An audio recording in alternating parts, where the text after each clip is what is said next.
Okay, guys. Hello.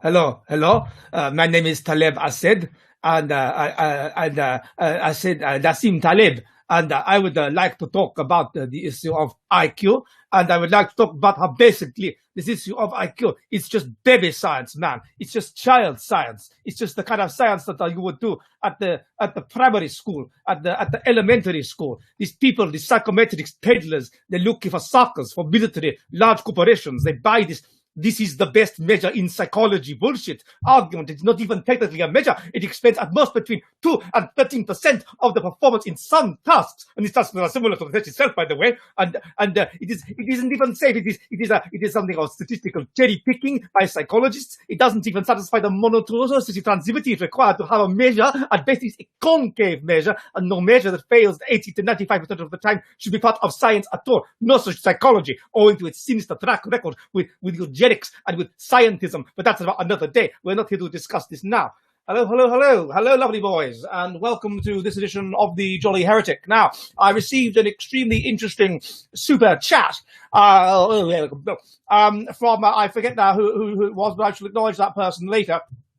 For his super chat, which allowed me to meet a rather interesting person called Nassim Taleb and his critique of the issue of IQ tests. Now, I put out a tweet about this. Hello, everybody. Hello. I'm going to raise the old beer glass in a minute, but I want to look at this first before I do so. I hope Mr. Taleb is watching. Yes, and he wrote on Medium. Last year, a draft in which he supposedly pulled apart IQ testing. IQ is largely a pseudo-scientific swindle.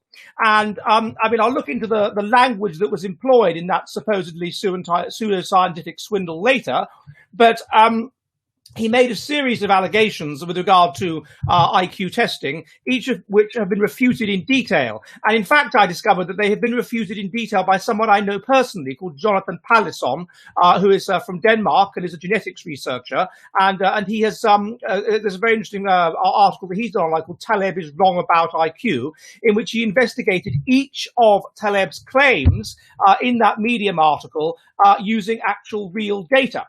And so I would like to tell you what Jonathan found. So the first claim by Taleb is basically IQ is meaningless because it only explains at best between 2 and 13% of performance in some tasks. So what he's basically saying is that it explains a very small amount. 2 to 3 to 13%, by the way, is not nothing, but that it explains a very small amount of performance difference in tasks, such as how well you do at school or whatever, how well you do in grades on your standard on your tests or that kind of thing.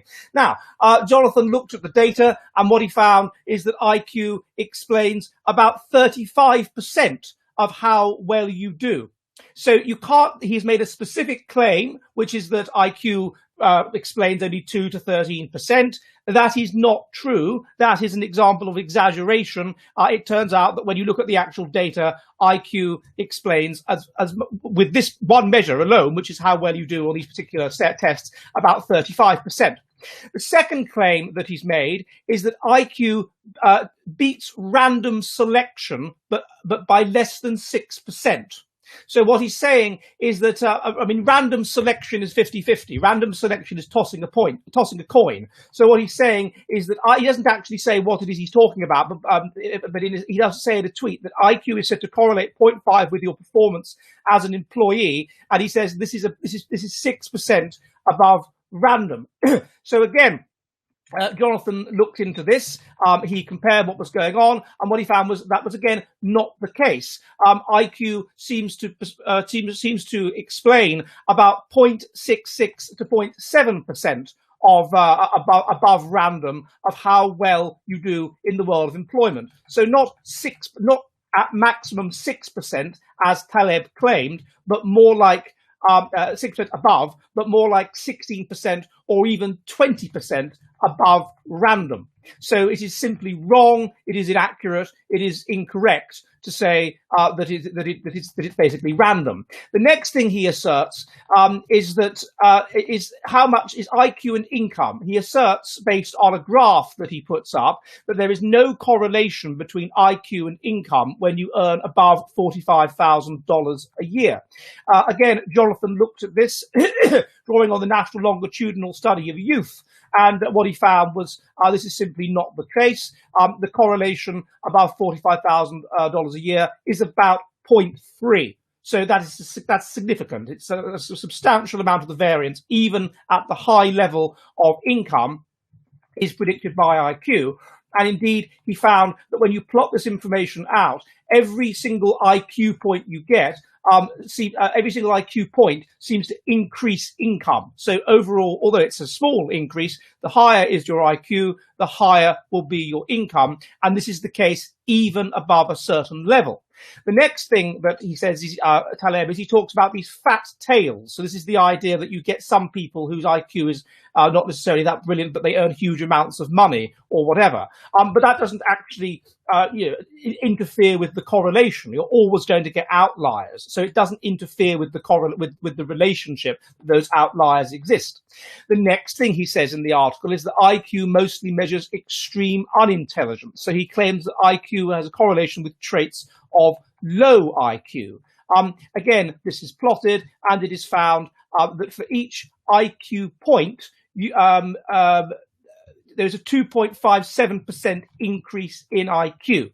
So it's for each in income. Sorry. So at every level, this seems to work. It doesn't just work with low IQ. It works with above median IQ. It works with below median IQ, and it works with all ranges of IQ. The relationship seems to exist. So basically, those were the essential arguments that were propounded by Nassim Taleb in his thing, and they basically don't work. Every single argument has there been refuted, or most of the arguments, by Jonathan. Now, another thing that I would note is that if you look at the nature of the paper, the nature of the article, it is extremely emotional in the way it is presented. He uses very insulting language towards those who don't agree with him. He talks about how people that are racist and eugenicists show that some populations have inferior mental abilities based on IQ equals intelligence. Those have been upset with me for suddenly robbing them of a scientific tool, as evidenced by the bitter reactions. Well, no, it's the bitter reaction to call people racists and eugenicists, because these are highly emotive and insulting terms. So that's the bitter reaction.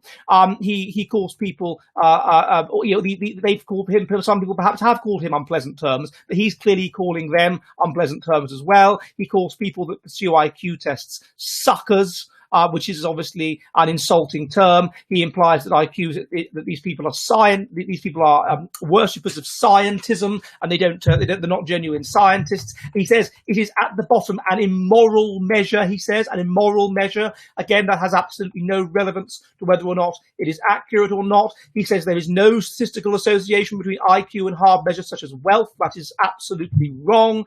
The correlation is about 0.3 with how much with your income, and it's about 0.5 with wealth. He says that psychologists do not realize that the effect of IQ is, and then we go into the things which Jonathan has looked at. So all of these arguments don't work and can simply be refuted. They absolutely don't work. And I have to say I was surprised. Oh, another thing he says is real life in academia, there is no difference between academia and the real world. In the real world, there is. When someone asks you a question in the real world, you focus first on why he is asking it. Only suckers don't have that instinct, he says. Well, that's a fascinating thing to say, because the idea of questioning a person's of why they're asking you the question, of saying, oh, well, if you say, are there race differences in intelligence? You say, well, why are you asking that? That's an appeal to motive. That's a basic fallacy. That's a basic philosophical fallacy. And if you say, oh, well, you're a sucker if you don't have that instinct. You're not a sucker if you don't engage in philosophical fallacies. You're a logical person. And so as far as, it's very interesting that implicit in that statement, as far as Nassim Taleb is concerned, people that are logical thinkers are suckers. Yes, it's true in real life. Unfortunately, a lot of people do not have the intellectual capacity to be able to avoid fallacious thinking, such as appeal to motive. And he's saying that's a good thing. That's a good thing, and you're a sucker if you don't have it. So this again shows you the deficiency in logical thinking that you find in this article. The next thing he says is that national IQ is a fraud. The reason he argues that national IQ is a fraud is that there are variations within countries, and this makes it pure fraud. Well, no, that doesn't make it fraud at all. Of course, there are variations within countries. There are huge variations within, let's say, Italy. In Sicily, there is an average IQ of 89. In parts of northern Italy, there is an average IQ of 104. But that doesn't mean that we can't talk about an average IQ of a country, and that doesn't mean it isn't meaningful to do so, because it's going to predict overall how the country sort of functions and the extent to which it can operate. And these measures of national IQ have been shown to correlate with many other important things, such as how well they do in national exams, such as PISA, such as the crime rate, such as all kinds of other important and socially relevant stuff. And so you can't possibly say that it's not relevant or that it's pure fraud. So he comes up with no reasonable arguments against national IQ as far as I can see. And so all we basically, and that's it. I mean, that's it. I now think I've gone through every single component of the article. And someone said to me on Twitter earlier that there were aspects of this article which were really quite reasonable, and he hoped I was going to refute them in some detail. Well, as far as I can see, Jonathan Palason has done most of the work. And then there are a number of others. If you go to Emil Kierkegaard's website, then you will find many refutations of this gentleman's research on IQ. It's a bit of a shame, really, because I was watching a video about him earlier in order to get an impression of what he sounded like, and I saw that he has actually got some quite intelligent things to say about the evolution of religion. And somebody actually said to me on Twitter that, well, you know, you should don't dismiss him completely, and perhaps I shouldn't dismiss him completely. He's got a blind spot on IQ. He said we've all got blind spots, and his blind spot is IQ. I don't know what my blind spot is. Perhaps you can tell me. But he certainly. Oh my God, I haven't signed into the old entropy. I've forgotten. I better sign into the old entropy. So go live. There we go. So I think that perhaps he has some intelligent things to say about other issues, quite why he would have an issue with IQ, quite why IQ would be a problem. I have absolutely no idea. But it seems that I'm into entropy. It is a problem for him, and he has problems dealing with it. And you can see that it is a problem by the highly emotional nature of the piece, by the fallacious language, by the appeal to emotion, by literally saying not only that it's okay, not only using the appeal to motive fallacy, but saying that the appeal to motive fallacy is a good thing, and you're an idiot, you're a sucker if you don't engage in this fallacy, and all of these other problems. So someone sent me a super chat about this guy. As I say, I'd like to thank that person, and I will later when that super chat comes up. And I hadn't heard of him, or perhaps I'd vaguely heard of him. A number of people have sent me things about this Taleb, Nassim Taleb individual, and well, you know, it's obviously wrong. And there you go. So I hope that answers the question to the person who sent that in. Okay, everybody, hello, and welcome to this edition of the Jolly Heretic. This is an online public house where we discuss based science, are unfearful of the political correctness sledgehammer that is currently destroying science. Because we are an online public house, we, of course, drink. And it's been agreed that we drink as a public house. I'm, of course, the landlord of the public house, but I also drink when I'm on duty, as it were. And you are all expected to have a beer in hand, or a gin and tonic, or whatever else it is happens to be your tipples. Boris the Spider has a beer in hand. Ties have also debunked. I don't know about that. So by Sean Last and Alt Hype, yes, apparently so. So I have at the moment. I've been told to sample American beer. Anyway, if you're new to the channel, please subscribe. It really helps if you do that. If you're watching this, please realize from the beginning. Please realize that I will take this down the moment it finishes, and then a few hours later it will be live on BitChute. That's the way I operate. The Jolly Heretic pub is open twice a week on Mondays and Thursdays at 7 p.m. UK time. the drinkers at the Jolly Heretic send in super chats, send in questions to be answered either via YouTube or via Entropy. Those of us that work at the Jolly Heretic prefer, very grateful for any super chats that are sent in, of course.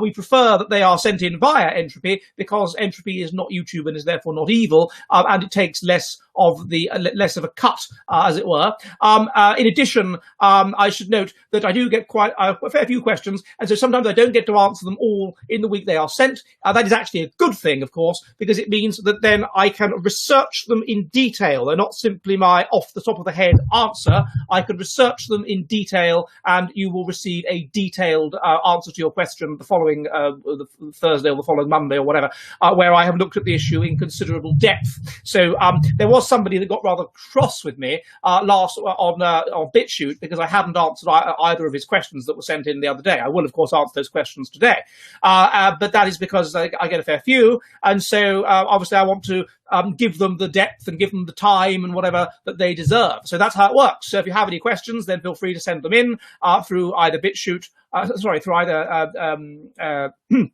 doing a Joe Biden there, Entropy, or through YouTube. Now that was the first question. Now, so let's have a go. So everybody, I hope everybody at the Jolly Heretic Public House has charged their glasses. And remember, of course, if you're new to the Jolly Heretic, remember to subscribe on BitChute, and remember, of course, to have a beer in hand or something like that. So cheers, G. Montague. Cheers, Troll with a Purpose, Suede Hat, Be Seeing You, Scapegoat, Celia Artemis, who I believe was responsible for that lovely picture of me that was the screensaver thing for the one of the shows recently. The thumbnail for today's show was, of course, by our longtime drinker and supporter, Mr. Steve Rogers, which was the map of the world according to Dr. Aldi Brandy. Okay, slanger. I don't know how to pronounce that. Slanger Chimeno Makada, slanger. I don't slanger, a slanger va. Iechida. So we have the Welsh contingent in. We have cheers in the form of Scapegoat and Circus Midgets. And right now, Heinlein. I don't know where G. Montague would be from. Is that German? Oh, that's nice. Tally-ho, Nimble Horse, and everybody else. So cheers. So yes. So if you're new to the Jolly Heretic, remember that they are absolutely crushing this channel and trying to prevent it from getting anybody watching at all. So please do Skoll, Skytel on Skoll. And Hurligan Gurligan to anyone who has finished, or Capis. And I don't know any other cheers. There's a Skoll from Noria, Skoll for Noria, for some King Canute there. So then please do tweet out about it and all this kind of malarkey. Okay, right now. So I hope I hope that is Taleb, IQ be upon him, duly dispatched. And I never have to hear of him, Nassim Taleb. And I hope alcohol is degenerate. No. Well, then I don't know, sir, why you are drinking at an online public house, Mr. Corcodilus, if you think that alcohol is degenerate. Alcohol we are communing with our ancestors by drinking here and communing with the gods. So I see no problem there. Okay, now we have a question from Phoenix Fire 108, $5. Thank you very much indeed, sir. And he says the Cycle of Civilization thumbnail for this stream, which is the last stream, is hilarious. Here's some cash for the cause. Take care. Thank you very much, sir. And I would like to thank again Mr. Steve Rogers, who is the artistic and comedy genius who has been behind much of the recent thumbnails, which have proven so popular. And they're very, very good. He's a comedic genius, is this fellow. And so I would like to thank him most heartily. And I'd like to also say hello to those who are watching through the old Entropy. There's 6 of you through Entropy. So hello, Entropy people. The next question comes from Drake God 84, $10. Thank you very much indeed, sir. And he says, do people who use drugs as a crutch to cope with reality ever emotionally mature or ever overcome their emotional issues? If you were sober, wouldn't you adapt better to handle emotional issues? Yes, there would be some expectation that what you call emotional issues and your ability to deal with emotional issues would change with age. So what tends to happen is that we have the big 5 personality traits. These are, of course, ocean, openness, intellect, conscientiousness, extroversion, agreeableness, and neuroticism. They go up with age in the sense that we become more we become more pro-social, essentially, with age. So our conscientiousness goes up with age. We become higher in impulse control, higher in rule following, whatever. Our agreeableness goes up with age. We become more altruistic and more empathetic. Our extroversion doesn't really go up with age, but those two go up with age. And our neuroticism, our mental instability, after a certain age, starts to go up. It's a bit different in men and women, but after a certain age, our mental stability starts to go up. And what happens is that these things go up, and then there's a dip when you're in your sort of late teens, early 20s, where these things actually go down. So we actually go through a period of becoming less conscientious, less agreeable, more mentally unstable. And that is a period, of course, that is associated with getting involved with drugs. It is a period that is associated with all kinds of unpleasant, bad things happening. So this is pretty much the situation. And so during that period, you'll get people that will go off the rails, as it were. They will get involved in drugs. They will get involved with alcohol. They will experiment. They will be higher in openness as well. And their intelligence will be, intelligence also goes up with age, up to about the age of 40, 45, something like that. Intelligence tends to go up.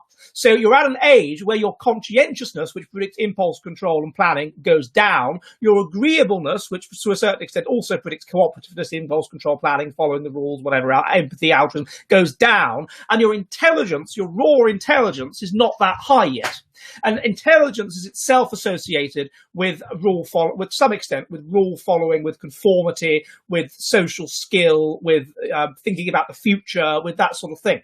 And so this means that there's this period in youth where you might find yourself getting dragged into drugs, alcohol and whatever, particularly if you're not particularly intelligent, and particularly if you have relatively low impulse control, relatively low conscientiousness, because that's associated with addiction. That's associated with becoming addicted to things.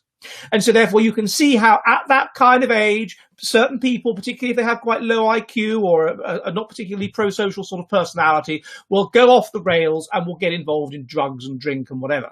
However, it's perfectly possible for them to get out of this, because what's going to happen is their intelligence is going to continue to go up as they get in their 20s and into their 30s, into their 40s. They're going to get higher and higher IQ, which means more and more focus towards the future, more and more planful, more and more resourceful, whatever. Yeah, that's the first thing. And secondly, once they get through that dip, which it's been argued happens because it allows you to make the break with the family, one, and two, because it makes you creative and it's good to go through a period of creativity for the group, two, and three, because creativity is associated with a combination of intelligence and moderately psychopathic traits, and three, because perhaps that was the period in which people would be involved in the army and killing for the tribe and that sort of thing.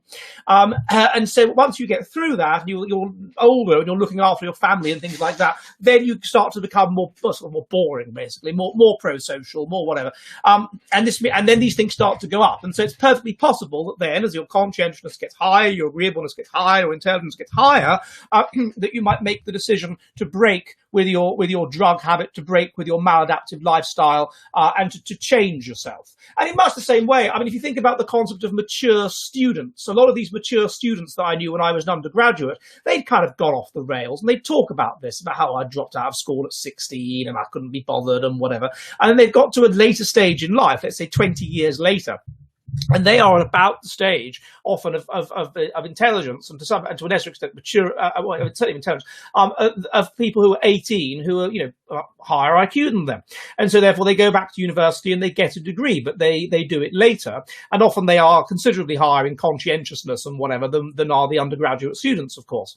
And so of course these things can change. The next part of your question is, if you were sober, wouldn't you adapt better to handle emotional issues? Well, yeah, that's true. If you're constantly drunk, then it's going to be very difficult to handle emotional issues. But the general way that it works with alcoholics is that they go through periods of being more or less sober, and as they get older, when they are in a period of being more sober, they will start to increasingly, as they become higher in conscientiousness and higher in agreeableness, start to increasingly think about what they are doing and whether it's a good idea and whether it's good for their lives and whatever.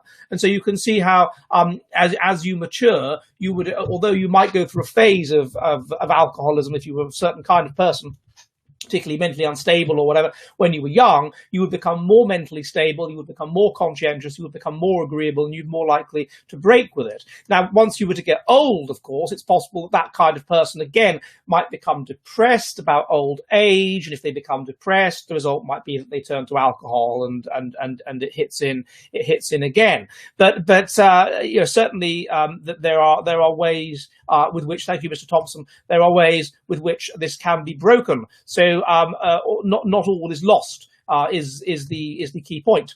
Okay, the next question comes from Gluten.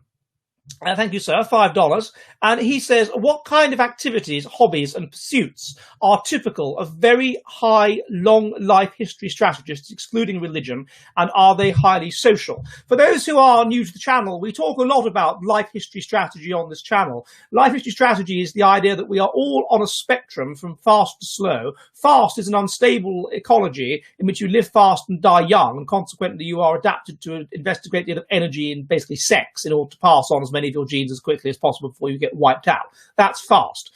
People can be evolved to that for genetic reasons. There's population variance in it, or of course, if they have an unstable childhood, something like that, it can set them up for a fast life history if the world seems like an unstable, dangerous place. A slow life history occurs at the other extreme when you're in a very stable, yet harsh environment that's highly competitive. Consequently, if you invest all your energy in sex and nothing in nurture, all your offspring could just die. So you start taking energy away from sex and investing it in nurture. That goes together with being higher in agreeableness, higher in conscientiousness, higher in intelligence, more socially anxious and whatever.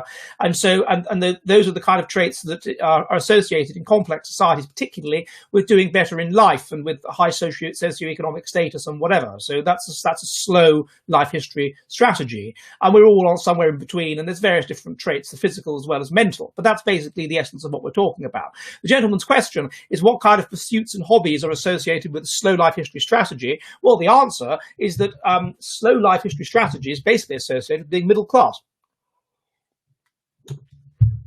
So if you're high in conscientiousness, if you're high in agreeableness, if you're high in social anxiety, if you're basically high in general factor of personality, then all else being equal, that is going to be associated with doing well socioeconomically and being part of the middle class. There's having these sort of burger values. And so therefore we can look at what people who are, as it were, middle class, upper middle class, whatever, what are they interested in? They're interested in pro-social things. Yes, religion is one, but basically anything else that is pro-social, so clubs, the local history club, the local genealogy club, the local book reading club, the local conservative association or be a political association, the local RSPCA, the animal right, all of these social things, all of these civic things, all of these civic activities, the gardening club, they like setting up clubs, setting up organizations that are structured because they like structure, that involve hierarchies because they like climbing hierarchies and they respect hierarchy and order, that involve doing something for the good of the community because they're K strategy and they are therefore community oriented, that are to some extent intellectual because they tend to be intelligent, and that have some payoff in the future because they tend to like pays off in the future because they're evolved to a K ecology. So all of those kinds of things, the stereotypical sort of upper middle class activity beyond church. One thing that I found when I was involved in the local Conservative Association in Wimbledon when I was in my late teens was that the people that were involved in the local Conservative Association were involved in all the other associations as well. Like you name it, the same names would come up again and again and again. The helping out the local library people would be the same people as the people that were in the Conservative Association, that were in the Gardening Association, that were in the local history group, that were in the go and help the elderly thing, volunteer for the elderly, that were in anything, that were in the local bowls group, that were in the whatever group it happened to be. It would be the same in the Rotary Club, whatever it happened to be. It would be the same people that would come up again and again and again. These highly pro-social people that are interested in doing bottoms up, King Canute, that were interested in doing these pro-social things. So that's what K strategists are interested in. That's what they do. That's what they care about. So I hope that answers the question. It's basically anything, I would say, anything upper middle class, anything burger, anything like that. All of these local associations, running for the council, signing petitions, all of this kind of stuff. They're even more likely to vote. Okay, gluten. Leo Wielden, €5. Thank you, sir. Says differences in sensitivity, emotional and environmental levels, differences in sensitivity, emotional and environmental levels between races. Are there differences in sensitivity? It depends what kind of sensitivity you're talking about. Emotional sensitivity, yes, there are. So, what do you mean by emotionally sensitive? If you mean people that are high in agreeableness and empathy and are therefore very, very sensitive to the emotions of other people, then the East Asians are the highest in this, followed by whites, followed by Africans. If you mean likelihood of feeling hurt emotionally, of feeling things like shame and guilt, and well, certainly shame, the sort of negative emotions of a pro-social nature, so social anxiety, being concerned that you've offended people, being concerned about what others think of you, that kind of emotional sensitivity. Again, it's the most acute in East Asians, then whites, then blacks. If you a different kind of emotional sensitivity would be something like post-traumatic stress disorder, which is that you become emotionally sensitive about something after the event, which is maladaptive in an ecology which is highly competitive. Because if you go and withdraw into your little cocoon to try and get over things, then you could be in serious trouble. Post-traumatic stress disorder, that kind of sensitivity is lowest in East Asians, then whites, then blacks. Post-traumatic stress disorder is highest among fast life history strategists, which makes sense because, of course, it's in a fast life history strategy. We haven't got much social bonds where basic needs are met and where you haven't got to compete very much, where you can just go and withdraw and get over things that way, so via post-traumatic stress.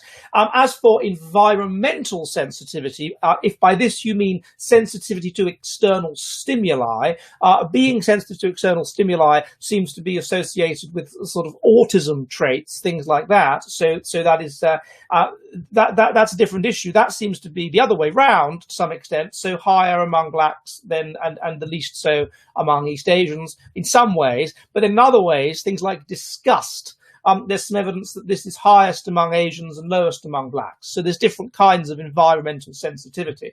But if we interpret environmental sensitivity to be, he's a sensitive person, he's emotionally sensitive, he's the kind of person that gets upset about things or whatever, then if we're talking about the emotions of other people, that's whites, East Asians. If we're talking about the kind of person that's mentally unstable and gets easily offended and easily hurt and that kind of person, then that's higher among blacks. They're more sensitive. The evidence is that they're more sort of prickly. So I hope that answers that question, sir. Okay. Tell me what's a construct, DV? Tell me what's a construct. I don't know. I'm terribly sorry.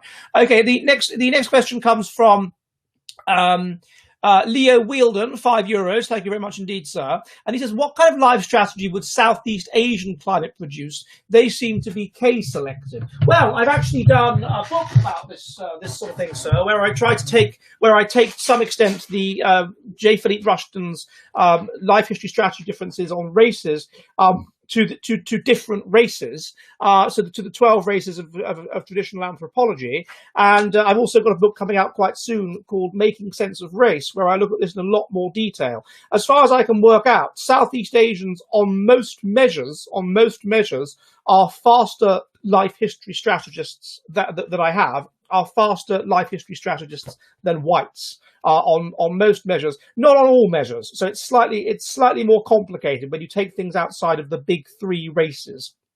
Then life gets slightly more complicated than it otherwise would be. This is the book I'm talking about.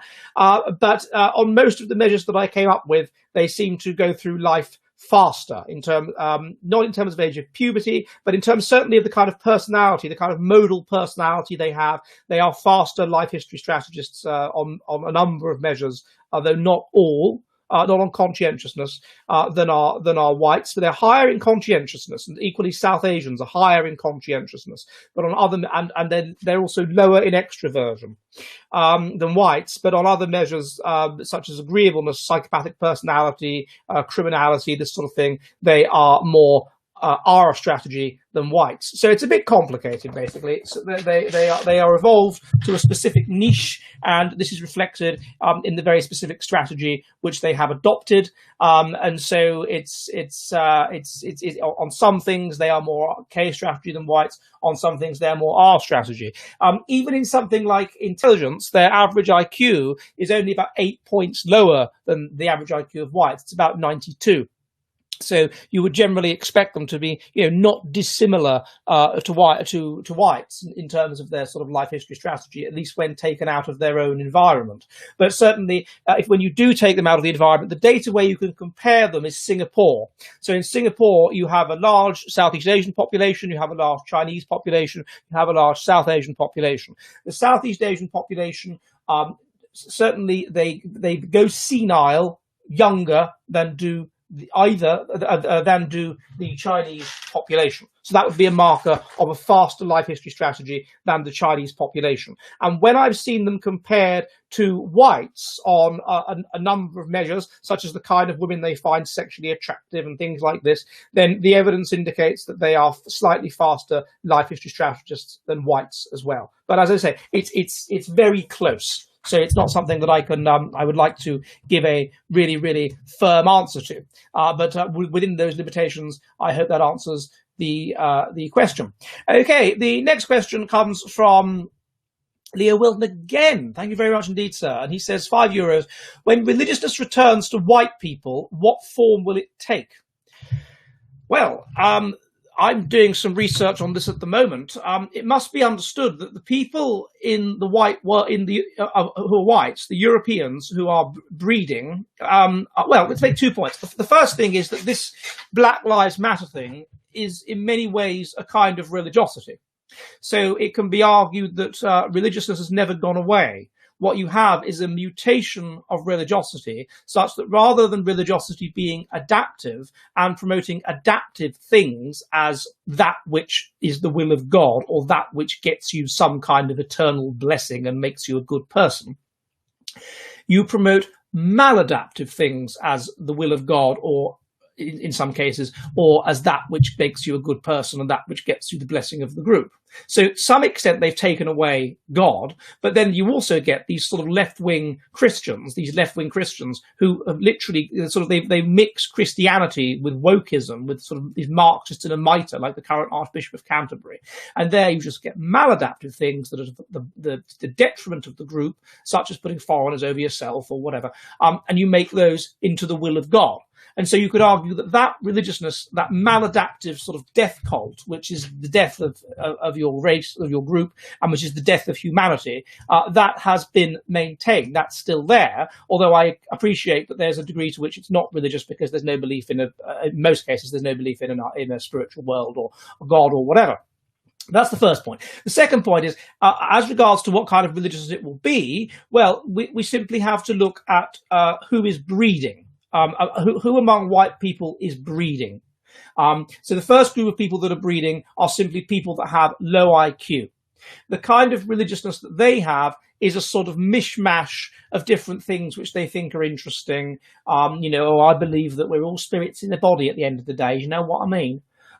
Really a sort of highly instinctive sort of paganism. There's just a mishmash of different stuff that they like. And that's the first thing that you would expect to see arise in people having a sort of, but these people are also fast life history strategists, and so they're quite selfish. So it's a kind of religion of the self, and so it's things like the mishmash of stuff that they like, and a bit of astrology, and a bit of belief in luck, and a bit of belief in crystals, and just sort of a mishmash of just stuff that they like the sound of. So that's the first thing you'd expect to rise. The second thing, though, is that religious people have a fertility rate that is 40% higher than that of non-religious people. And the heritability of particularly fundamentalism is high. It's high. It's like 70%. So it's almost as heritable as intelligence. And so what you would expect is that those people would increase as a percentage of the population. I've been looking at the GSSS data recently, this American data set, and one of the things that's under the strongest selection is anti-homosexual attitudes. Having anti-homosexual attitudes, being against homosexuality, correlates with fertility. of all of the different traits that are associated with fundamentalism, that is the one that correlates with fertility the most. And so what you would predict is that you would get these people that would become, you would get an increasing percentage of the population that would be more and more sort of fundamentalist Christians, really, really fundamentalist Christians. And they would grow and grow and grow as a percentage of the population. So I think that the form that it's going to take is something like the religious right in America. These are the people that are having more children. The fundamentalists, the Republicans, the George W. Bush type, voter type people, those kinds of people. Those are the people that are having more children. And so that is what I would predict that the future would look like. It would be that kind of religiosity. The other group that's having a lot of children is Mormons. So I would expect the future of white religion, at least in America, to be more Mormon. And in a very limited way, of course, you have these groups like the Amish that have extraordinarily high fertility. They have like 7 children on average. And so they've gone from a few thousand 100 years ago to 250,000 people today. I mean, they're taking over in that sense. But they started off at such a small base, of course, that it's very, very slow. But yeah, Mormon wave, says Randall P. McMurphy. Precisely. That's the kind of thing you would expect to happen. So yeah, so that's what I would think the future of white religion is going to be. And I think you're going to start to see that over the next 100 years or so. And I think there's an extent to which perhaps you are already seeing it. You are already seeing more conservative values in this so-called Zoomer generation, in this iGen. They seem to be disinclined to drink. They lose their virginity later. They have less sex. They're less sexually promiscuous. There's all kinds of ways. And there is some evidence, actually, that the degree of tolerance of, sort of liberalism, homosexuality, whatever, is reversing. There is some evidence for that. And so in polls, and part of that could be Islamic immigration, of course, and things like that. But part of it could just be who is having children. And who is having children is fundamentalist Christian people and people of low IQ. People of low IQ tend to have more conservative values on these kinds of things. Okay, the next question is from King Cribble, €5, and he says, should someone of half African, half European heritage look for someone of the same mix, or would there be a risk of infertility? God bless you. I'm not aware of any significant evidence that people who are mixed race, who have children with other people who are mixed race, are more likely to be infertile. No. So I'm not aware there would be any risk of infertility from doing something like that. If you're asking, would there be a risk of infertility from being too similar genetically? The answer is no. That kind of risk might come in if you were having children with your cousins or something like that, but it's not going to come in with somebody else that happens to be racially similar to you. And as for should they look for someone of the same mix, the expectation is, from the research in Iceland, is that the person who is genetically the equivalent of your third cousin, those are the marriages that are the longest lasting, that are the most fertile, that have the most children, that are less likely to end in divorce, that kind of thing. And genetic similarity would predict that you would select for people that were genetically similar to yourself. And it would consequently, and this would mean that, of course, your children are more similar to you. And if they were more similar to you, then you would love them more, you would bond with them more, and you would invest with them in them more, as well as in the partner. And this is how these new races, this is how ethnogenesis, this is one of the ways that it takes place. Ethnogenesis takes place like this, because people that are mixed race will obviously be attracted, for reasons of genetic similarity, to other people that are mixed race. And so if you look at the Anglo-Indians, they start off, an Indian woman has a child with a white man, and then that child finds another person like her, and who's Anglo-Indian, and then you end up eventually with an Anglo-Indian ethnicity. And you have all these groups like this, such as the Rahababasta, who are half Khoi and half Afrikaans and whatever, and they would expect it to be attracted to each other. I believe we now have a new ethnogenesis that is occurring in America, and the new group is referred to as Hapas, which is a word from Hawaii. But actually, it's people that it's so common that you get these people that the father is white and the mother is Japanese or something, or of East Asian extraction. There's so many of them, and they're now sexually selecting for each other, and so you end up with ethnogenesis. You end up with these people that call themselves Hapas, which is these people that are half East Asian and half white, living in America. So I hope that answers that question. Okay, the next question comes from Will. And he says, recap the Evo Psych behind 50 kroner, TAC, And he says, recap the Evo psych behind the open-mouthed, soy-faced man for me, Dutton. Also, English beer is horse piss compared with Scandi mead. Well, I don't think we at the Jolly Heretic can agree that English beer is horse piss, and I would say cheers to all those out there who have an English beer, which is jolly nice. Yes, so the answer to that question is, who are these soy boys? Well, basically, soy boy has been highlighted in internet memes. It refers to a highly feminized, though usually heterosexual male. He is physically weak and adopts lifestyles generally associated with females, such as vegetarianism, veganism, and he's apparently profoundly concerned about the welfare of animals and all that sort of stuff. So what he's promoting, I mean, there's different things that are attracted to females. The women are attracted to strength, women are attracted to social status, but women are also attracted to kindness, and the idea that a person is going to be a kind and loving father who's going to look after them, and, you know, the kind of person that would be a lovely primary school teacher. And that's the strategy they're going for. Virtue signaling, making clear how kind and lovely they are, but also emphasizing their social conformism. You know, you've got this group that has power in society, the woke group, and they are indicating how woke they are. And females that have been inculcated with that woke religiosity will find that attractive. They will select for that religiosity because the person's wokeness will imply access to a group of people that have power and therefore potentially access to resources. And therefore, you know, even if you can't earn that much money or whatever, or which she'll find attractive, or be of that high social status, by being woke, he's playing for wokeness. He's indicating his ability. He's part of a group which has access to resources. So this is potentially attractive to some women who are perhaps I don't know high. And so this is what he's going for here. Who's it going to attract? It might attract quite K strategy women in a lot of ways, although it would also attract those that have been inculcated with this particular ideology. Anyway, politically, he is the stereotypical social justice warrior. He emphasizes concerns about all these church of multicultural things, virtue signals about everything, women's rights, animal rights, trans rights, whatever. And it's a way of by signaling his virtue, by indicating he's a nice guy, but not so nice that he's pathetic. You know, nice within certain boundaries. So nice, but you know, he might get a bit angry about inequality, and so in that sense, it's attractive to the woman that he has a bit of power, a bit of something about him. He's not just According to the Urban Dictionary, it says here the average soy boy is feminist, non-athletic, has never been in a fight, will probably marry the first girl that has sex with him, and likely reduces all his arguments to labelling his opposite opponents as Nazis. Yes, indeed. The soy boy, I would say, literally cries like a girl over issues such as toxic masculinity and xenophobia.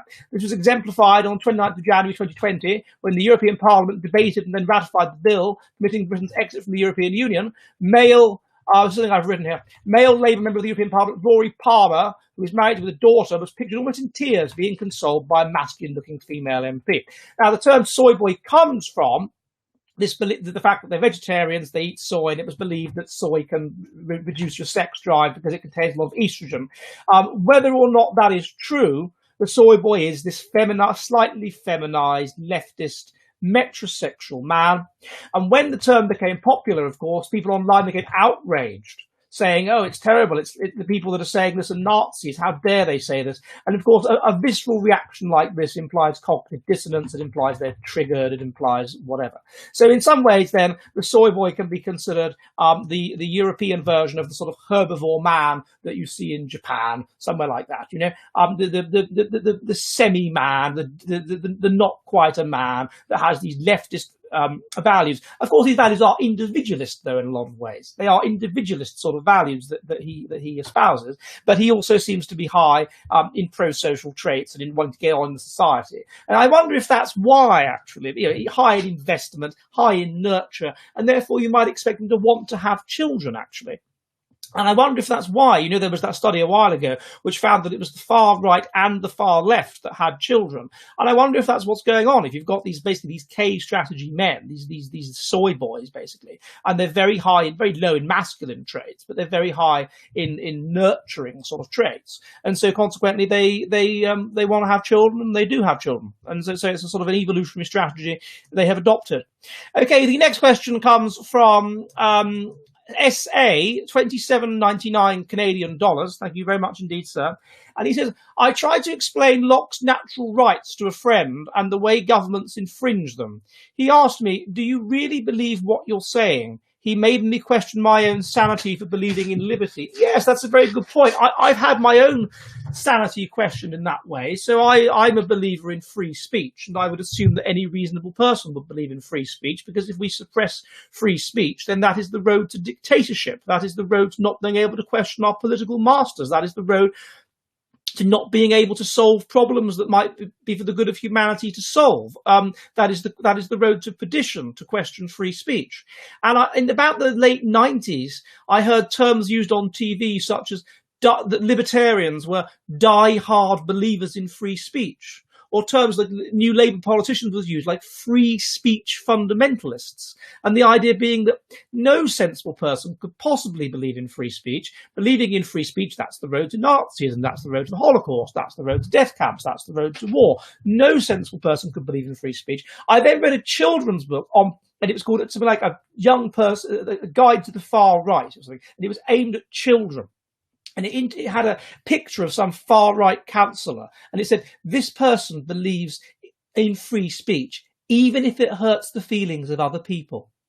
And so the idea was that the right-thinking member of society, the right-thinking person, shouldn't believe that. The right-thinking person, you the child, you the intelligent, sophisticated child, reading this book, are a good boy or a good girl if you believe that free speech should be up to the point that it hurts people's feelings, not beyond that. That free speech should be limited to things that don't hurt people's feelings. And I thought this was absolutely extraordinary. I thought that's not free speech worth having, is it? That's not really free speech. If you can't hurt people's feelings, anything new hurts people's feelings. New scientific ideas hurt people's feelings. I mean, this is all fairly obvious stuff to people that are regular watchers of this show. New things offend against vested interests. And so if you believe that free speech should be limited to not hurting people, that's not free speech at all. I mean, it's like saying there's free speech in Saudi Arabia, as long as you don't question the royal family, as long as you don't say things about Muhammad, as long as there's free speech. There's free speech in the West, as long as you don't say things about this or say things about that, or upset big tech, or upset PayPal, or upset the woke left mob.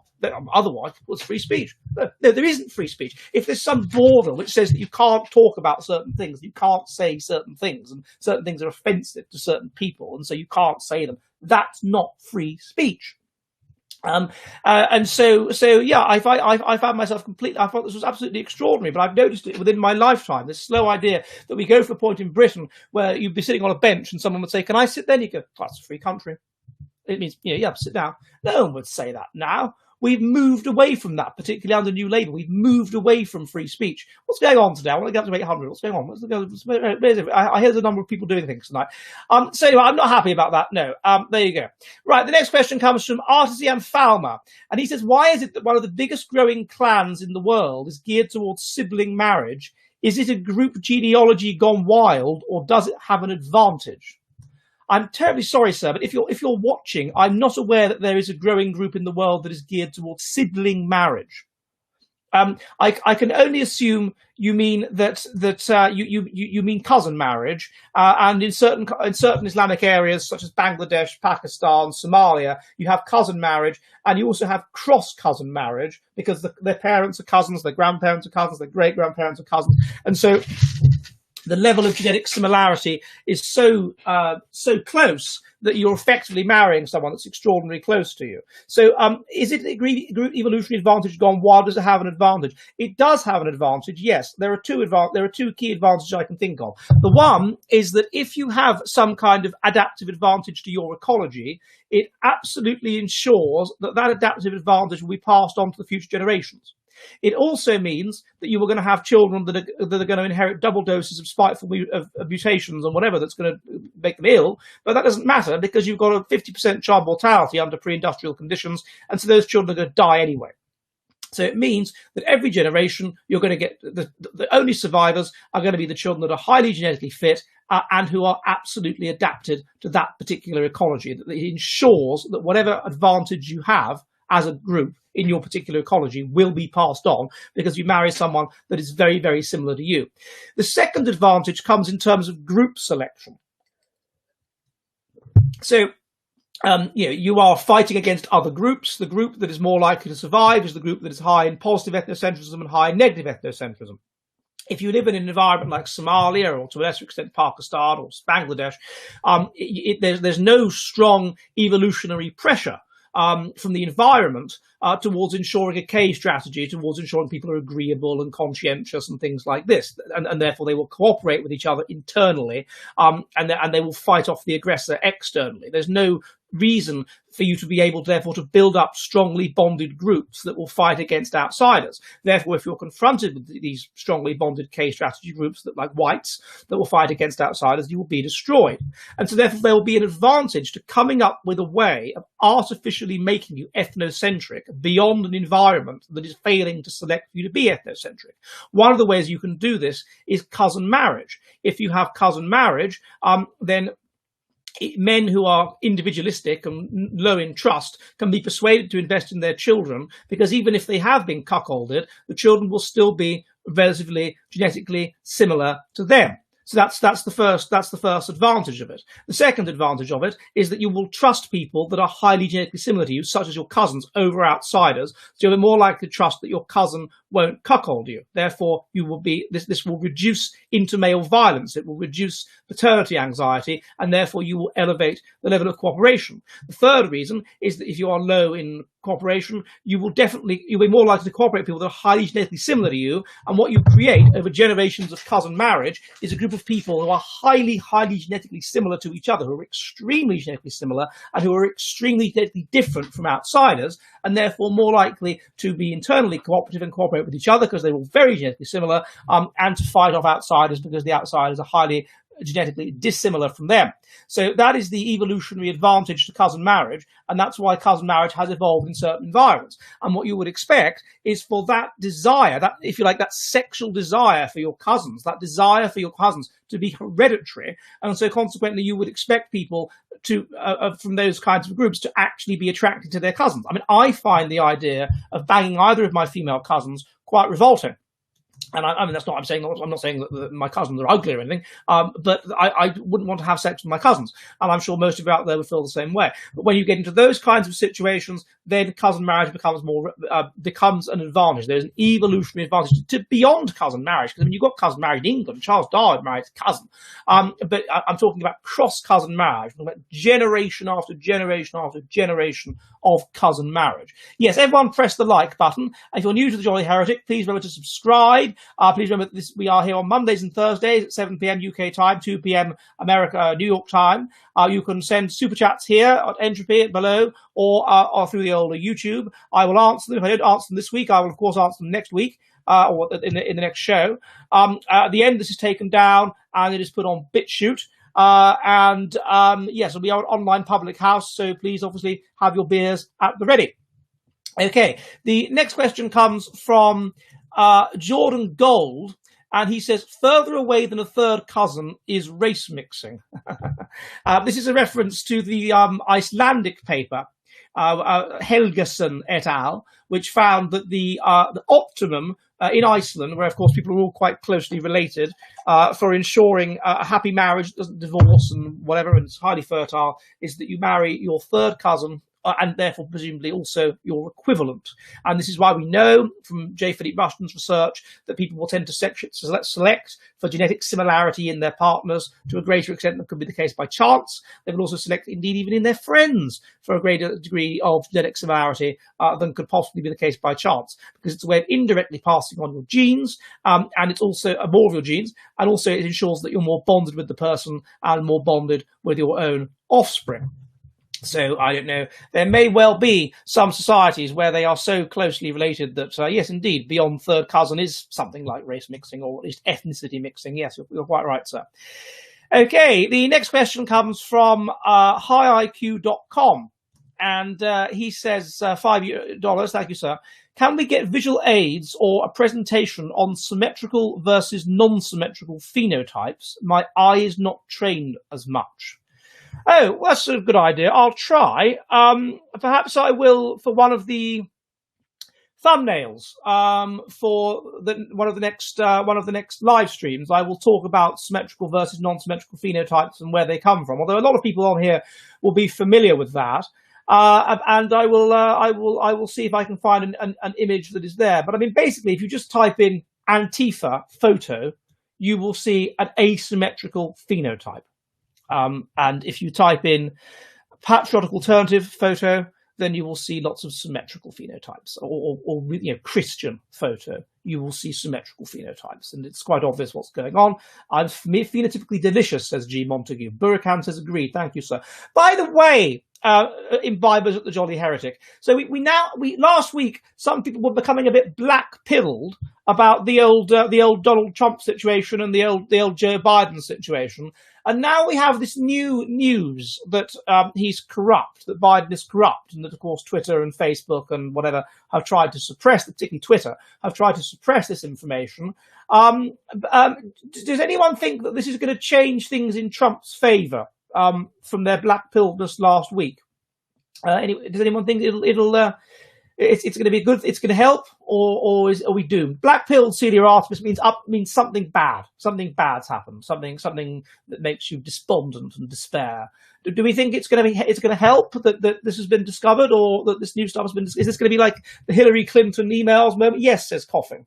Does anyone agree with Coughing that this is what's going to happen? Trump wins, says David. No, says Paul Beckman. No idea to the H, to be honest. Censorship was so blatant. Yeah, that's one of the things I thought, actually, Foster W, that censorship was so blatant that once it gets reported how blatant it was, then people will become unhappy about it. Give me a 1 for a Trump win, says NW8000. Yes, let's give a 1 for a Trump win. I mean, the idea that people that are insane and maladaptive and spiteful mutants could be in control of the culture and the levers of government is just so awful that I can't begin. At least with Obama, you had a person who, to some extent, his head screwed on. He seemed like a reasonably intelligent guy, but with this guy, you've just got something that's utterly senile, isn't he? So I would be very, very concerned about that.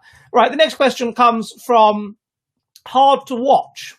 $5, thank you, sir. And he says, are there any online IQ tests that you trust? No, because an IQ test has to be sat under controlled conditions in which it's got to be timed. And if you are sitting the IQ test yourself, can you really, really trust yourself that you're not going to break the rules and somehow convince yourself that you haven't broken the rules in order to get the answer that you want? So that's the first problem. That's why an IQ test should be sat under controlled conditions, because people want to get good marks in something like that. They don't want to think of themselves as stupid or as less intelligent than they otherwise thought of themselves as being. And so consequently, you can see how, with the best will in the world, people might be inclined to bend the rules. And the nature of memory and the nature of the desire to think of oneself positively is such that they would probably be able, in many cases, to convince themselves that they hadn't broken the rules and that they had done nothing that was at all a problem. And so that's the main reason why I would not have faith in any IQ test. It should be done under controlled conditions. And the second reason, yes, is who are the people who are the norm of this IQ test. An IQ test only works if you have a representative sample of your population against which your result can be normed. So first of all, and that's important. So it means that if you are English, the representative sample against which it's normed has to be English people. If it's any other people, there's going to be slight problems. And the second thing, it's who are they normed against? And often, I'm afraid, they're normed against other people that take the test and things like that. So you end up with these silly results. And so, no, I wouldn't trust online IQ tests. I've seen the worst examples on Facebook where people who I know, I mean, lovely people, whatever, but they're not very bright. And they say, oh, I've got an IQ of 120. I'm like, no, you haven't. And it's... No, it's not a good idea. So no, I wouldn't trust any of these online IQ tests. Okay, the next question comes from David, $10. I'm now on entropy. What's the evolutionary explanation for blue-eyed wolves or huskies? It can't be sexual selection. Dogs will hump anything. there must be survival advantage, I say. Well, no, that's not quite true. Female dogs will actively fight off dogs which they regard as disgusting and ghastly and whatever, and they won't let them have sex with them. So that's not, and indeed the mothers will kill off the runts of the litter. So that's not quite true. But yeah, you are to a certain extent though. You will get these dogs just gang banging at the female dog and letting sperm selection do the rest. That is how it works in the wild to a certain extent. However, more generally, what you get is a situation where you'll get a dominant dog, and the dominant dog will control a large number of females, and the dominant dog will also be the one which the females will want. So it's not quite true that there's no sexual selection.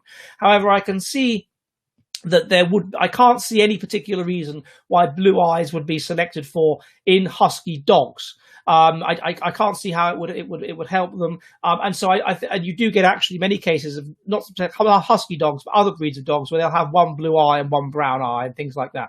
And so what I would suspect is going on is just genetic drift. So that is that just by random the genes for blue eyes randomly get into the population, and just through random genetic drift just get passed on. And so in some cases that is a means by which you can get things in population, just genetic drift, just random. The parents are passing on half their genes, and just at random certain genes combine, and at random they get passed on. At random that trait happens to increase in the population just through random means. So I would suspect that that's what's going on. And that's why you get blue eyes in husky dogs. I can think of no better explanation. I researched this question, and I found that there's a specific gene that's associated with having blue eyes in husky dogs called the XL something or other gene, which they've isolated. And I was hoping that they would come up with some sort of theory as to why it could possibly be the case. But in the absence of that, I suspect that the most sensible answer is probably it's just genetic drift. Okay, the next question comes from Niels Arnold, and he says, what kind of people would use tax-funded state euthanasia for themselves? Well, these are the kind of people that are killing themselves. So it would presumably be people that are, two things: profoundly depressed and see no future in their lives, and therefore want to kill themselves. So that would be, I would suspect, the main answer. It's basically a kind of state-paid suicide. I suppose there could be some people that are quite high in psychopathic traits, and that reason that my life is painful and I don't want to live. Because presumably it's extremely upsetting for their families that they choose to do this. It's devastating for their families, and their families desperately don't want them to do this. And so I would suspect there must be a sort of selfishness to people that would be prepared to kill themselves like this, because the community would not want them to do it, and their families certainly wouldn't want to do it. There was a film about this with that girl from what's it called, Game of Thrones. Emilia Clarke, and she becomes the sort of helper to this severely disabled man, and he wants to kill himself. In it, he has this desire to go to a thing in Switzerland and kill himself. And of course, it's terribly upsetting for her, because she eventually falls in love with him, that he would want to do this, and it's terribly upsetting for his parents. And so I think there must be a sort of selfishness to that as well. Other people would grin and bear it for the good of other people who would be upset by their being dead. Right, the next question comes from the Thin Red Line, and he says, you say that the percentage of outlier high intelligent people are going down. Isn't that mitigated by the total number of people going up? No, it isn't, because the average intelligence of the population is going to be lower, and therefore the IQ of the outliers will therefore be lower. It doesn't matter if the population is going up. If the population is getting stupider, if the IQ of the outlier will be getting stupider. If the question is, if the population goes up, do you get more outliers?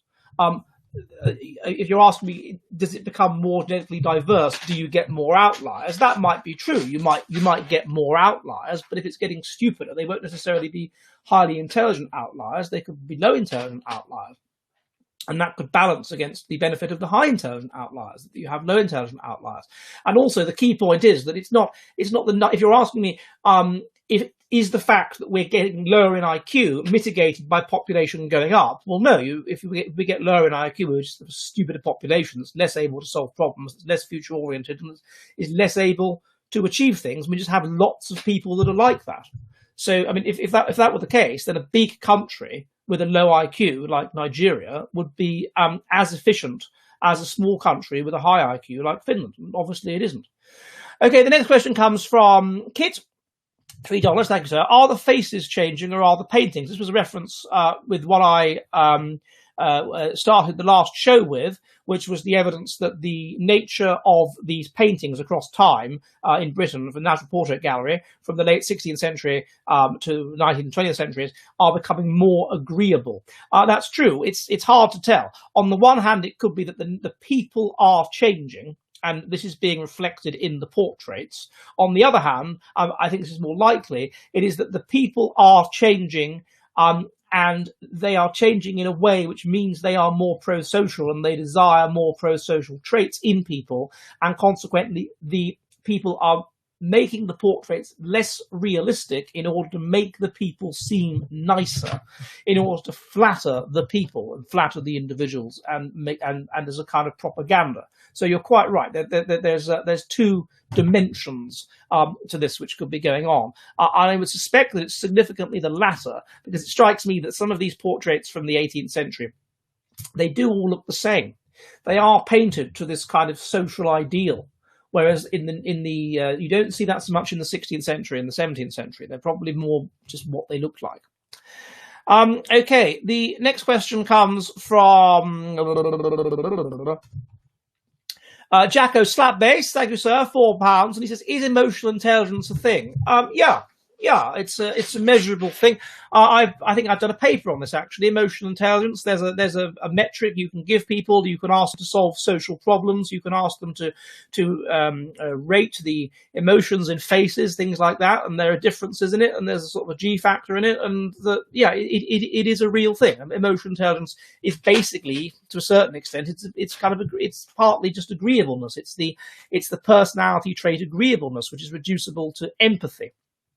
So theory of mind. That's what emotional intelligence is, the ability to look at someone's face and work out what they're thinking, and the ability to put yourself in their stead and work out how they're thinking. Now, this does, however, correlate with intelligence, with just G. Well, not G, but with IQ at 0.3. And there was a paper by Kaufman et al. On this, and this is possibly because a component of intelligence is being able to solve social problems. So if you're autistic but you're intelligent, then you can kind of get around your autism by logically working out how other people might think. So there is a correlation between emotional intelligence for that reason and simple IQ. Emotional intelligence does. No, Ed says G. Montague. No, you don't agree? No. Oh, well, anyway, that's my view on it. There is a correlation there. There's a correlation of about 0.2 between IQ and simply agreeableness. So there is a degree to which intelligence militates. An aspect of intelligence of IQ is emotional intelligence, the ability to work out what other people are thinking and to put yourself in their stead and to think how they would think. That is a component of IQ. That is, intelligence predicts that. So that's hit that like button, says Divine Jackson Rising. As well. Anyway, cheers to anyone that's just gotten here. Cheers. Thank you, Nita, for your question there. Okay, the next question comes from Kit, and he says, "Thank you, sir. $3. Black Pilled used the phrase spiteful mutants in Fast Food Jesus when describing bitter, maladapted people who work against their own community's interest. Is this idea being taken up?" I have no idea. Who is Black Pilled? Is Black Pilled a YouTube channel, is it, or a BitChute channel? I'm afraid I'm not familiar with. Cheers from Sweden, Stivella. I'm not familiar with Black Pilled. Doesn't Susan much more romantic than that nonsense? Oh, really? Oh, okay.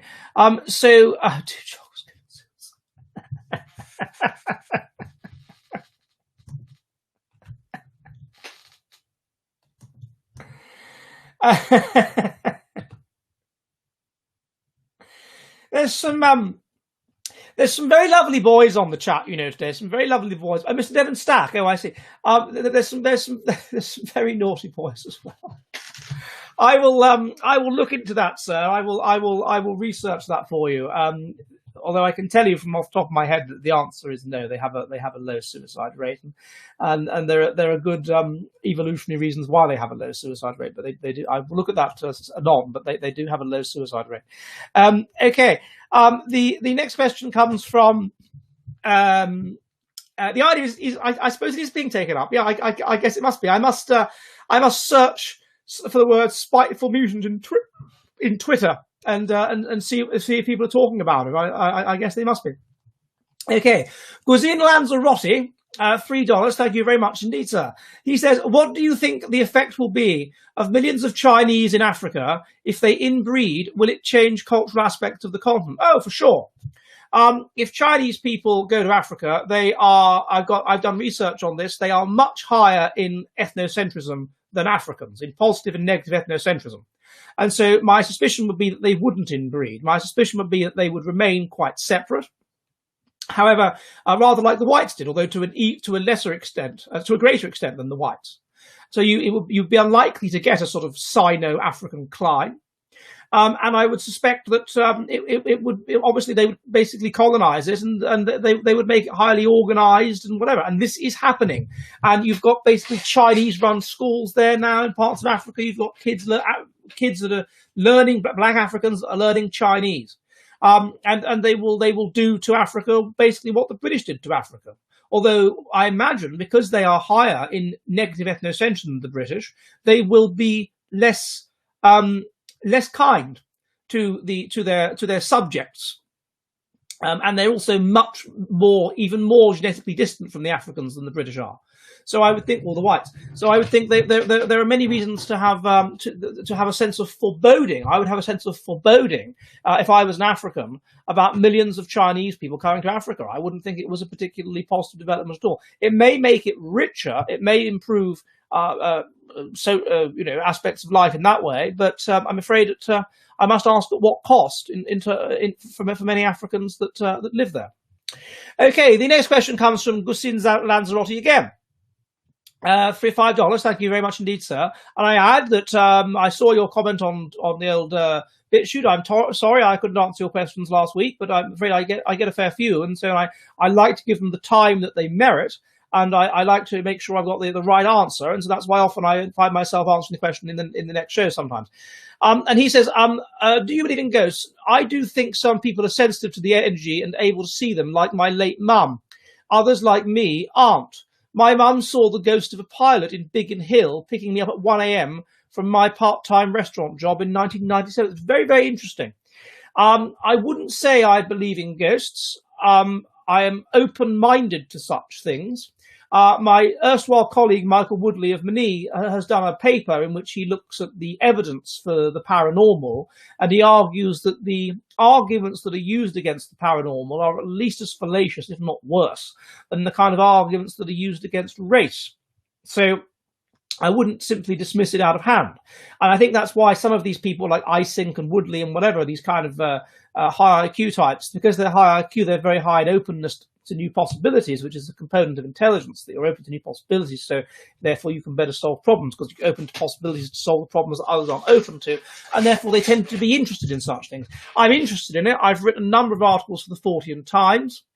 I've written articles on how a number of people that did fieldwork, anthropological fieldwork with tribes, had, such as Victor Turner and E. Evans Pritchard, had religious experiences of witchcraft and things that were, ghosts basically, and were convinced these things were real as part of their fieldwork.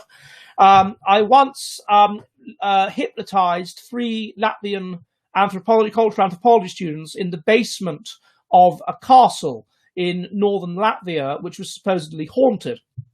And we had a seance, a Ouija board. And in doing so, I hypnotized myself. And in this seance, the ghost of a soldier who had supposedly been had died or something, committed suicide at this castle many 100 years earlier, manifested. And at the time we were having the seance, which I had induced myself through hypnotizing myself and these people, I must confess it seemed very real. It seemed very real at the time. even though on a level I knew it wasn't real. On a level I knew this was nonsense. On a level like it kind of felt real, and it felt real because I was hypnotized, they were hypnotized, and when you're in that state, you're in that highly emotional, you're in that highly, then you're highly instinctive. And our instinct, our evolved instinct, is to believe is to over detect agency, and consequently to believe in things like ghosts and believe in God and whatever. And we feel these things, and we feel the presence of these things, which we are adapted to feel. Because it's adaptive to believe in God and spirits and things, because it gets you through life and makes you think life has meaning. So therefore, the instinct hits in then. And B, because of the instinct whereby, if you see a wolf in the woods, if you hear a wolf in the woods, is it a wolf? Is it a stick breaking? If you get the wrong, you get killed, and so it's adaptive to always over detect agency. And so when you're in that state and you're highly instinctive, these things can seem real. And when people die in your family, or someone might die, people become religious when they're stressed. Mortality, salience, instinct, highly religious. And that's what I had induced in myself and these girls, and it seemed very real. And afterwards, when we got out of it, then we had this amazing experience together. It had seemed so real. Of course, it wasn't real, but it had seemed so real. And so I can see why that would be the case. And therefore, some people, such as your mother, sir, would perhaps be in touch with these things to a greater extent than others. The heritability of religiousness is high; it's 0.7. I would imagine the heritability of spirituality and having experiences like this is high, and therefore she may just have this propensity, which is adaptive under evolutionary conditions. It's adaptive and selected for to be able to get in touch with this side of things, and so that may well be the case. And my argument with regard to religion is it's once we lose that we start to decline. It's once we lose that sense, so it's no good. So so that's very, very interesting, sir. Very interesting experience. I've not had a specific experience like that myself, but I've had sort of more religious-y experiences, again under hypnosis. Okay, Nita, $5. Thank you, madam. And I assume it's a madam, and she says, Nassim Taleb is highly critical of IQ as a reliable measure.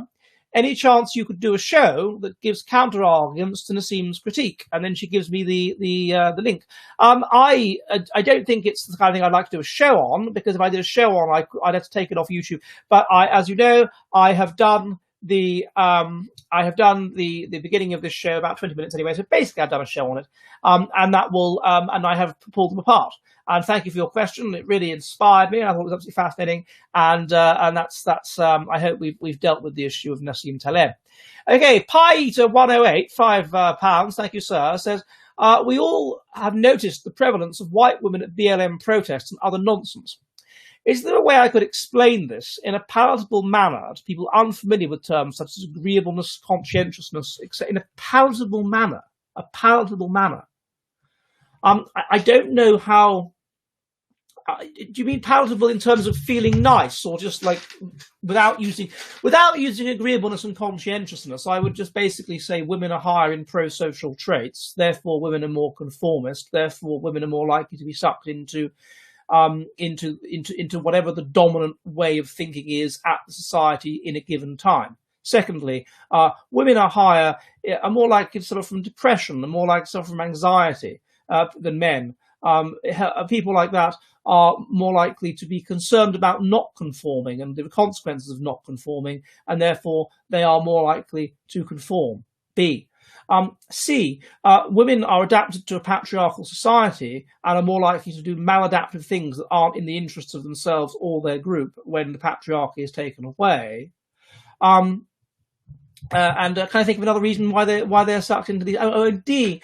Women are inclined to be attracted to men of high social status, and if the high social status thing is being woke, which to a degree perhaps it is, then they'll be attracted to indicating wokeness in order to net themselves a nice high status woke man, in the way that they used to be attracted to religiousness to net themselves. And I find as well, wokeness is associated with being kind and signalling kindness.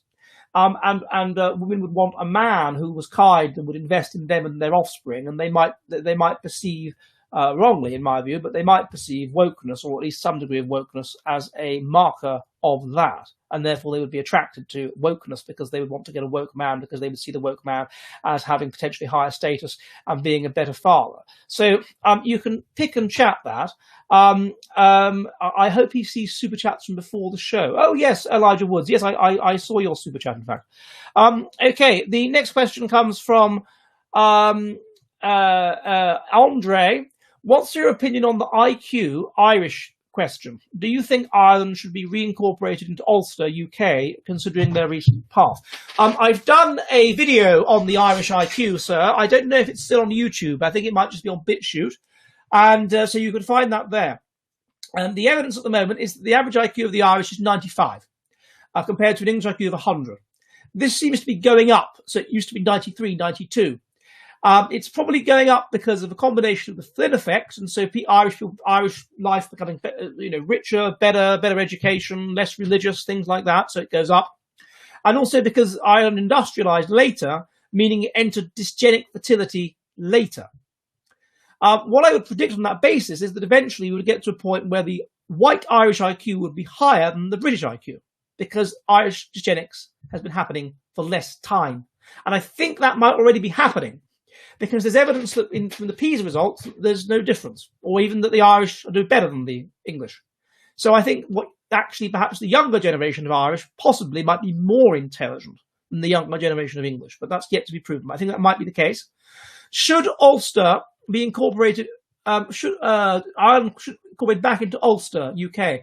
Recent path. I don't know. I mean, Ireland is going for various reasons. There's no point going into. I mean, I don't know, being a small nation and not having much power, and therefore you do the middle class thing of being moral and religious, and the new religion is multiculturalism, and so you go for that in an extreme way. I don't know what it is, but and one and two. The fact that they were such a conservative society until so recently, and then there was this national trauma of what was revealed about all the abuse in the Catholic Church, and what that can lead to, a sort of a trauma and a questioning and a not knowing who you are. It's the equivalent of being a human and having a mental breakdown, and that can lead to an extreme rejection of the original identity and the adoption of a new identity. And I think that's what's happened in Ireland, and so consequently they've become super anti-religious and super woke. And so, yeah, I mean, it's absolutely awful as far as I can see that. And so, if I was Irish, I could see good reasons for wanting to. I wish them good luck. I like Ireland, as I've said many times. Keith Woods is great; he's a good chap, yeah. And it's awful. And I don't know. I don't want to talk about Ireland becoming part of the UK. I mean, they fought valiantly. They lost a lot of lives. They've spilled a lot of blood. They were treated very badly by the British. And so I don't want to talk about things like that, but I certainly think we need to. They need to overthrow this wokeness that has taken over Ireland. It's much worse, I think, than the Catholic fundamentalist Catholic sort of theocracy to some extent that has replaced it. Okay, the next question comes from Steve Rogers, €5. Thank you very much, sir. And he says, based. Thank you, sir. We try to be based on this channel. And thank you once again, Mr. Rogers, for the brilliant thumbnail. The next question says, from Steve Rogers, and he says, with reference to Dr. Charlton's position that we won't get here again. That is the idea that we're going through this dysgenics, or our IQ is collapsing. And the idea is that there'll be a future civilization that will rise up and will get to this point again, and we can perhaps, on the back of what we've done, they can piggyback off that and they can get further than we did. Would you agree that we need an IQ average of 115 to invent the industrial age, but only around 100 to run it? Would getting things up and running again immediately send us into a decline? Yes, you're quite right about that. So that's a very good point. You will need a certain IQ to even run things. And so you're quite right. If they get things up and running immediately, then you'll just get a very brief civilization. You get a very brief rise and fall. If they go out of industrialization, start taking for IQ again, go back into it, discover what has been done in the past, then they'll just go down again. So yeah, very quickly, which would mean that potentially they might start with the inventions that are more simple and that they can deal with, and therefore you're quite right, they might never get here again. So you're quite right about that. That's a very good point. And so what you would expect, we would need is for the IQ to collapse right down, and then selection pressures to be high, group selection to be high, religiousness to be high, and for them to discover these things at the equivalent of the next Renaissance, which is when Greek stuff and whatever was kind of discovered, and then piggyback off them. So I don't know, could we get here again? It's very difficult to say because we've had all these civilizations in the past, and this one's amazing. And one of the things that's made it amazing, I think, is plague. So we were subject to this harshness of bubonic plague. The first time it ever happened was in the 500s. It was the first time ever. And then it intermittently happened. And it would have selected against IQ in each case, plague. Selected in favour of IQ, sorry, in each case. So that's one thing. Could that happen again? And then Christianity, one would argue, in many ways, makes unique contributions. Will that happen again? So it's really, it could be argued, a real sort of system, series of unlikely coincidences that it happened. And so he might be right that it might not happen again. And also that we would be so deracinated when we do collapse. So I don't know about that. It's hard to tell. I like to be hopeful about these things, but I can see his point that it might not happen again. Okay, the next question comes from... right, just a sec. I have to refresh. Because the gentleman mentioned the questions from before the show, and I should prioritise that. And if that was sent through YouTube, then it won't be on the old entropy. So I have to refresh. Okay, so just a second, everybody. I'm getting to the question from this gentleman, Elijah Woods, 499. Howdy. When will average IQ be back to 120, like in the 1850s? Will it? I mean, this is 120 with reference to us being 100 now. Will it ever be back up there? What can we expect to see as average IQ drops in the West? I can't possibly predict when we will be back to 120. It would presumably be after a very long period of group selection, of harsh Darwinian selection, of that sort of thing, which was how we got there last time. And also of intermittent plague and all of these things that selected in favour of very high IQ in the 1850s. And of course, it would have been even more than that in 1800 when it would have been the peak, let's say 130. Will it ever be back up there? With reference to the question from Steve Rogers, I mean, that's just something we can't know. I mean, let's hope so. Perhaps it will take quite a few cycles of civilization before we get back to it. What can we expect to see as average IQ drops? Well, you will expect to see more, all of the correlates of low IQ, let me just get you a list of them, will increase. And so the country, if we live in England, let's say, or America, as you presumably do, the country just becomes more like South America. So you're going to get people being lazier, less kind, less analytical, less artistic, more religious, less creative, more unhealthy, less democratic, less educated, less genius, shorter, less healthy, less humorous. They're going to earn less. Life will be poorer. There will be a breakdown of marriage. There will be less migration, people staying where they are. There will be less social skills. There will be more accidents, lots more accidents, because there will have lots of people making stupid decisions all the time, short-term decisions like they did with Concorde. Lots and lots of this. Society becomes more chaotic. This sets off a siliquay of things whereby society becomes more chaotic, more mortality salience, more religiousness, that sort of thing, more warfare, more fighting, less law and order, more crime, more alcoholism, more authoritarianism and conservatism and delinquency and dogmatism and illegitimacy and infant mortality and obesity and racial prejudice, and smoking and lack of trust and all these sorts of things. And that's what you're going to get. So, and then gradually you will get us being unable to do things we used to be able to do. So think of what life is like in Zimbabwe. Think of how in 1980 it was a developed country and there were all these things that functioned properly, whatever, in Africa, railways and whatever. These will all fall into disrepair. They won't be able to be used anymore. Art galleries will fall into disrepair. All of these markers of high culture will fall into disrepair. Universities will close down. Higher education will contract. Schools will contract. The police will contract. You'll get gangs and whatever, and warfare, more corruption. Basically, life will become more and more like it is in South America, and they haven't gone backwards. Africa and places like that in India have gone backwards. They can't do things they used to be able to do. Orchards maintained by white people have declined and just turned into dust bowls or into basic farms. Beautiful buildings have fallen into disrepair. Railways don't work. Roads don't work. They can't do these things that they used to be able to do. And so that's what you're going to get. You're going to get all these things which we take for granted now, which we can do now. Railways working, internet working, flights working, all these things. And gradually we won't fly because there'll be so many crashes due to stupid people making stupid little mistakes that we will lose confidence in flying. Roads won't work properly. Railways won't work properly. Delays, mistakes, bribery. That's the way it goes if people become less intelligent. And Shesky, thank you for your comment. And so that's it. That's what you get. And that's what life will be like. And I think this is already happening. I think that we see this with Concorde, which we can't get back in the sky.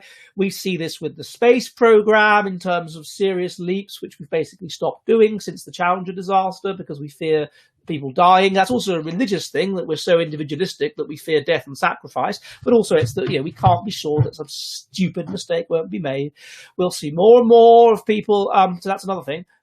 We'll be risk averse because we're individualistic as well. That's another problem. But anyway, ships sinking, planes crashing, toilets loos, whatever, not working, dirt in the street, cracked paving stones, not these little things, which if you've lived in South Africa over the last 25 years, you see this. You see the change. People in Zimbabwe, people that notice the change. It's slow, but everyone in Zimbabwe that's white remembers the first day that they were basically asked to give a bribe.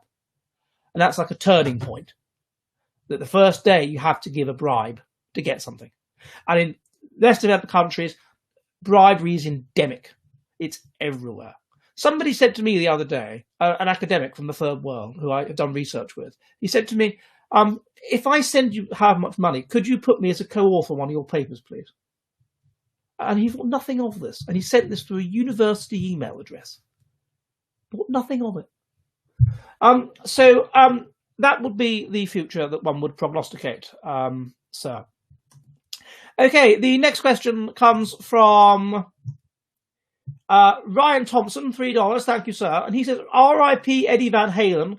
Favourites include I'm the One, Romeo's Delight, Drop Dead Legs, Mean Street, Best of Both Worlds, Get Up, Pound Cake, Standing Ono, Top of the World. Yourself, I'm terribly sorry. I'm not familiar with Eddie Van Halen. There were people at school who used to call me Eddie Van Halen. There was this chap who used to cycle up to me and say, "Hey, Eddie Van Halen." I didn't know who he was then, and I'm not 100% sure who he is now. So that's that, I'm afraid. I can't really answer. The next question is from Colin, $10. Thank you, sir. And he says, having spent my childhood in sub-Saharan Africa in the 60s, it seems to me that Bantus are more savage than other races. Is there any evidence for this? I haven't specifically looked into the Bantus, but I can say that there is evidence that the Bantus are more savage than the Bushmen. The Bushmen are a strategist in a lot of ways, but they're also more placid, they're less violent, they're less aggressive. Perhaps there's less group selection. Perhaps that's why they're less aggressive. They've got these East Asian looking traits in their eyes. They even have the purple spot that East Asians have.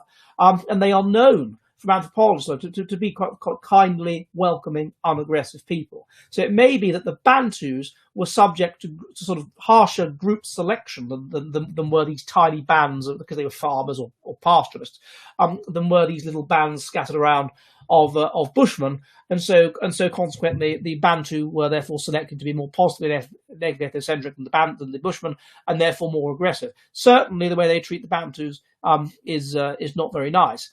So yeah, you could be right. I haven't looked into specifically the Bantus though, so I'm not aware of any evidence specifically on that. But in terms of comparing the Bantus and the Bushmen, or the Bantus and the Pygmies, then yeah, they do seem to be higher in aggression than those races. I don't know whether Bantus and other African groups.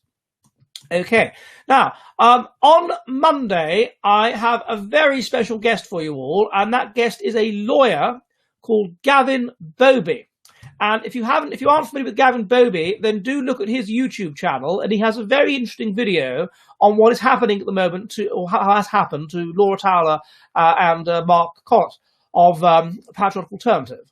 And I'm going to ask him about his views on the legal future of dissident academia, the dissident right, and whatever, and his views on how it's being crushed and how this might break down ultimately and not be crushed. So Gavin Bobby, he's a lawyer. He's also a lawyer that's done a lot of work on stopping mosques. So do tune in on Monday. I will answer the rest of the questions. I have a list of questions here. If I haven't answered your question, I will research it and I will answer it on Monday. But on Monday, I will be with Gavin, the Mosque Buster, and I will see you on Monday. I'll see you then, and have a nice weekend and all that, and goodbye!